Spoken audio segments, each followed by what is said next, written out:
Est-ce que le temps, c'est du raisin? Pour les Espagnols, la question se pose, car ils ont une tradition annuelle unique que l'on va essayer d'interpréter.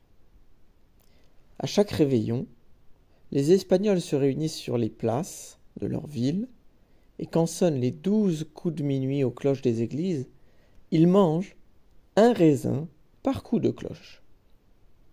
Pour chaque raisin, ils font un vœu. Et s'ils parviennent à avaler les 12 raisins dans le temps imparti, alors l'année, dit-on, sera prospère et heureuse. En revanche, s'ils n'y arrivent pas, c'est un signe de malchance. Dans tous les cas, au passage de la nouvelle année, la foule explose de joie et s'embrasse. Cette tradition s'est généralisée en 1909, quand une surproduction de raisins a poussé les producteurs à distribuer abondamment du raisin à la population. La pratique s'est alors étendue à toutes les classes sociales, puisque jusqu'à présent elle était réservée aux classes qui pouvaient se permettre d'avoir du raisin et le goûter, le manger. À ce moment-là, comme on peut boire du champagne en France. Ici, une superstition s'empare d'une foule. On va essayer d'interpréter cette tradition en allant au-delà, évidemment, de cette mise en scène.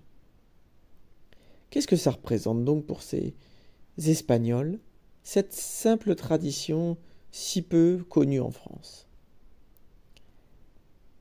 Disons que c'est une manière de mettre en scène et de confronter plusieurs temporalités. À première vue, la célébration du Nouvel An semble découler simplement du passage d'une année à l'autre. Cependant, le simple changement numérique ne suffit pas à expliquer l'enthousiasme contagieux qui s'empare de cette foule réunie devant une horloge. Il y a bien sûr la tension chronologique dans la rencontre entre l'année qui s'achève et l'autre qui commence.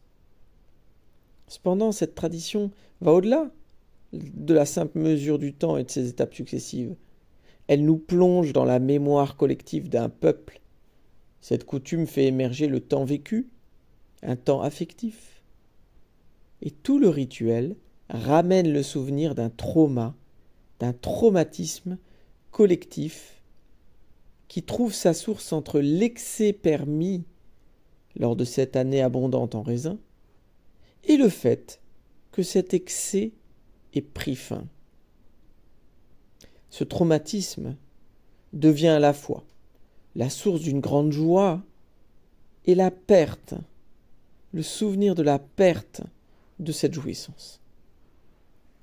Et la fête ressuscite collectivement ce traumatisme.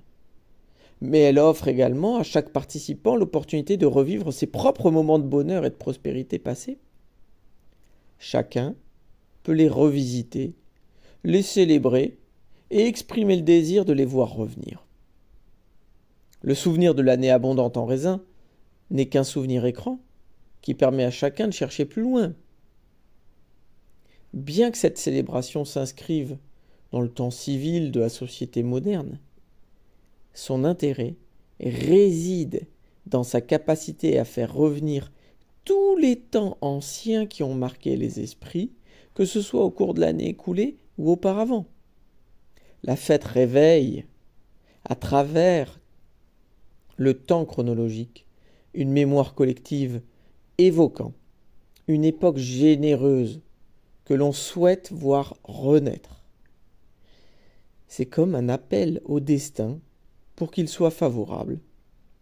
Et pour renforcer cette intention, des raisins sont apportés et on va essayer de voir pourquoi. Qu'est-ce que ce symbole du raisin? Ici, le raisin, en tant que bon objet à mettre en soi, porte en lui une mémoire positive. Il a nourri la population et symbolise une période heureuse liée à une abondante récolte. Il incarne l'époque idéale et perdue où tout allait bien. Il revêt également un symbolisme profond pour les Espagnols, représentant l'ensemble des bonnes choses qu'ils aspirent à posséder. Chaque grain de raisin incarne l'un des souhaits formulés par les participants, reflétant les éléments qui manquent à leur bonheur. Le raisin devient ainsi la promesse de retrouvailles avec le paradis perdu. De manière fascinante, en ingérant chaque grain de raisin, les participants plantent en eux la graine qui, tout au long de l'année, donnera naissance aux fruits de leurs vœux. Cette ingestion devient une sorte d'ensemencement, une fécondation avec le raisin, un fœtus miniature symbolisant leurs aspirations. La foule présente ce soir-là semble se féminiser, chaque individu souhaitant transformer son corps en terre accueillante pour toutes les bonnes choses qu'il espère voir éclore. Chacun désire se fertiliser avec ce raisin qui figure lui-même, par sa forme, un ventre arrondi, avec ses petits pépins qui sont les graines d'un avenir meilleur. Cet avenir n'est pas solitaire. Même s'il rappelle à chacun ce qu'il a personnellement perdu et souhaite retrouver, il se dessine comme un projet collectif. Qu'est-ce qu'une telle tradition cherche à susciter? Quels effets? Il y en a sans doute plusieurs, probablement. Mais l'un semble incontournable. Chaque participant accomplit le même geste à l'unisson des autres, même s'ils ne partagent pas tous, bien sûr, les mêmes souhaits. La chorégraphie demeure identique. Tous les corps portent la main à la bouche, mâchent et avalent. Ces gestes répétés en commun créent l'impression que les corps sont animés par une force commune. Cela permet à des personnes qui, en temps normal, refuseraient la superstition.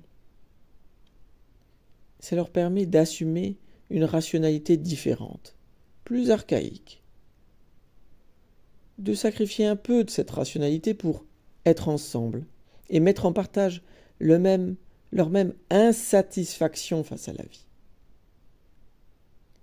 Grâce à ces gestes partagés, la foule ne forme plus qu'un seul ensemble.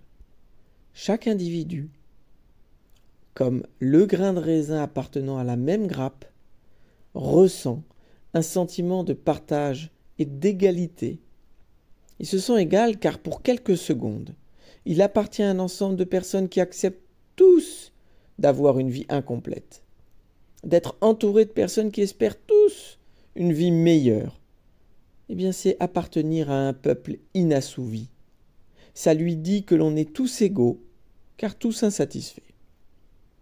Et l'explosion de joie au dernier coup de cloche témoigne de cette fusion, transformant l'individu d'une multitude en un membre intégré de ce grand tout, cette unité parfaite où les différences s'effacent et chacun trouve sa place face au même manque existentiel. C'est l'effet communautaire, disons, recherché. L'adhésion à une identité partagée, incitant l'individu à sacrifier un peu de sa rationalité pour un instant afin de trouver sa place dans cette grande, disons-le, dans cette grande communion.